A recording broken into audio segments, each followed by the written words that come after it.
ଗୋଟାଏ ଜଙ୍ଗଲଟିଏ ଥାଏ। ସେହି ଜଙ୍ଗଲରେ କେତେ କେତେ ଜାତି ଜାତିକା ଚଢ଼େଇ ବାସ କରୁଥିଲେ। ସେହି ଜଙ୍ଗଲରେ ଥିବା ହନୁ ମଉସା ଚାଟଶାଳୀରେ ଚଢ଼େଇମାନଙ୍କର ଛୁଆ ସବୁ ପାଠ ପଢୁଥିଲେ। ସବୁଥର ପରି ସେଥର ବି ମା ସରସ୍ୱତୀଙ୍କର ପୂଜା ସମୟ ଆସି ପହଞ୍ଚିଗଲା।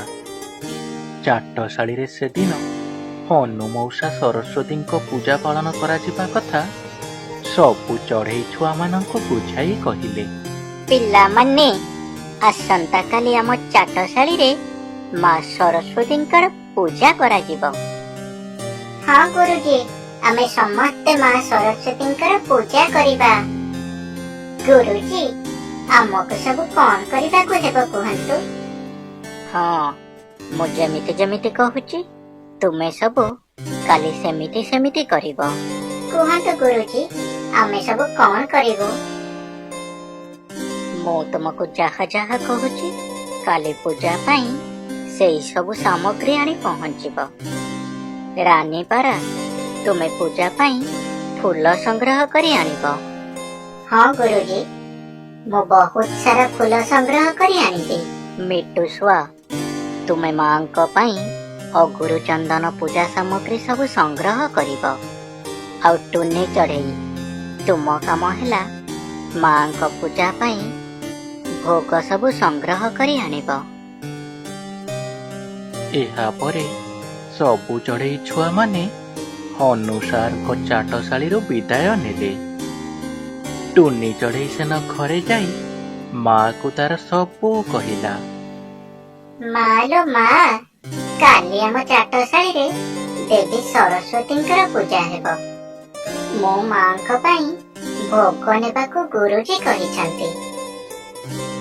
ଠିକ ଅଛି ଧନ, ମୁଁ ତୁମକୁ କାଲି ବହୁତ ଗୁଡ଼ିଏ ସୁନ୍ଦର ମିଠା ମିଠା ଫଳ ସଂଗ୍ରହ କରି ଆଣିଦେବି। ତୁମେ ମା ସରସ୍ୱତୀଙ୍କ ପୂଜା ପାଇଁ ସେସବୁକୁ ନେଇକରି ଯିବ।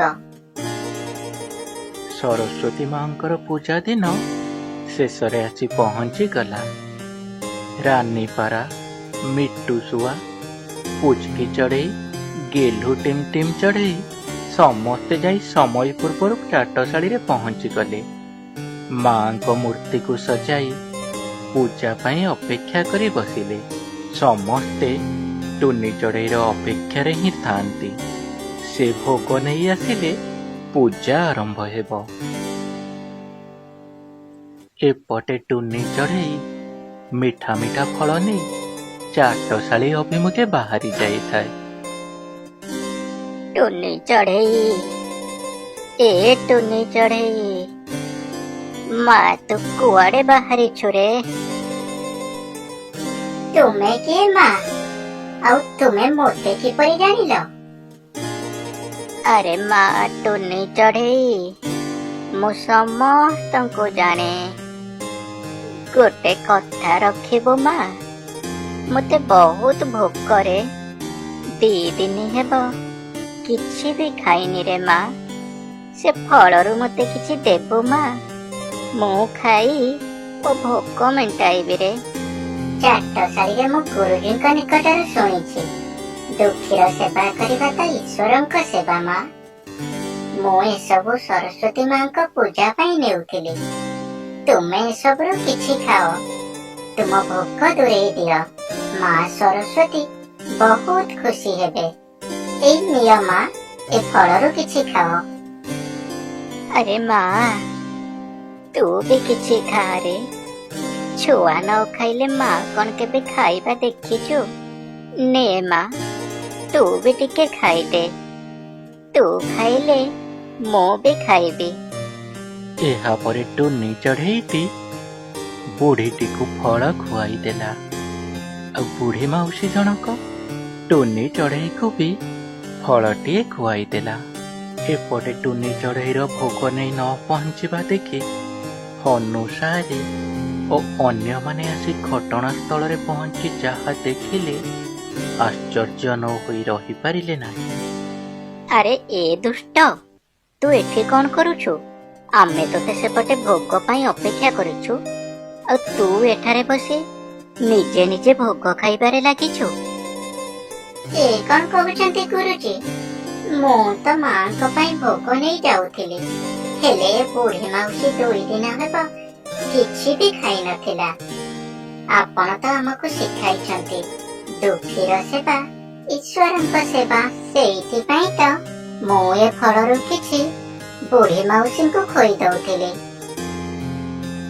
ଆରେ ଦୁଷ୍ଟ, ମିଛ କହିବାକୁ ଆଉ କେହି ବି ମିଳିଲେନି। ଆଜି ପରି ଏ ପବିତ୍ର ଦିନରେ ତୁ ବି ମିଛ କହିଲୁ। ମୁଁ ମିଛ କହୁନି ଗୁରୁଜୀ, ମୁଁ ସେ ଭୋକିଲା ବୁଢୀ ମାଉସୀକୁ ହିଁ ମିଠା ଫଳ ଖାଇବାକୁ ଦେଉଥିଲି, ଆଉ ଏ ଫଳଟି ସେ ମତେ ଖୋଇ ଦେଉଥିଲେ। ରହ ଦୁଷ୍ଟ, ତତେ ଦଉଛି ପାନି। ମିଛ କହିବାର ଫଳ ଏବେ ତତେ ଦଉଛି। ଏହା କହି ହନୁ ମଉସା ଟୁନି ଚଢ଼େଇକୁ ଯେମିତି ମାଡ଼ ମାରିବାକୁ ବାହାରିଛନ୍ତି, ହଠାତ୍ ଶୂନ୍ୟରୁ ଏକ ଉଜ୍ଜଳ ଆଲୋକ ଦୃଶ୍ୟମାନ ହେଲା। ରୁହନ୍ତୁ ଗୁରୁଜୀ, ଟୁନି ଚଢ଼େଇ ଟିକିଏ ବି ମିଛ କହୁନି। ମୁଁ ଦେବୀ ସରସ୍ୱତୀ ତାର ପରୀକ୍ଷା ନେବାକୁ ଗୋଟିଏ ଭୋକିଲା ବୁଢ଼ୀ ବେଶରେ ଆସିଥିଲି। ସେ ହିଁ ମୋତେ ଫଳ ସବୁ ଖୁଆଉଥିଲା। ଟୁନି ଚଢ଼େଇଟି ଯାହା କହୁଛି ସବୁ ସତ ହିଁ କହୁଛି। ସେ ତାର ପରୀକ୍ଷାରେ ଆଜି ସଫଳ ହୋଇଛି। ଦେବୀ ସରସ୍ୱତୀଙ୍କର ଏ ଶୂନ୍ୟବାଣୀ ହନୁ ଗୁରୁଜୀଙ୍କ ସହିତ ସମସ୍ତଙ୍କୁ ଆଶ୍ଚର୍ଯ୍ୟ କରିଦେଲା।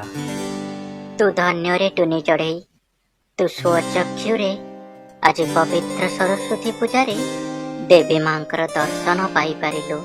ସତରେ ତୁ ବହୁତ ବଡ଼। ଏହାପରେ ସେଦିନ ସମସ୍ତେ ମିଳିମିଶି ଦେବୀ ମା ସରସ୍ୱତୀଙ୍କର ପୂଜା ଚାଟଶାଳୀରେ ପାଳନ କଲେ।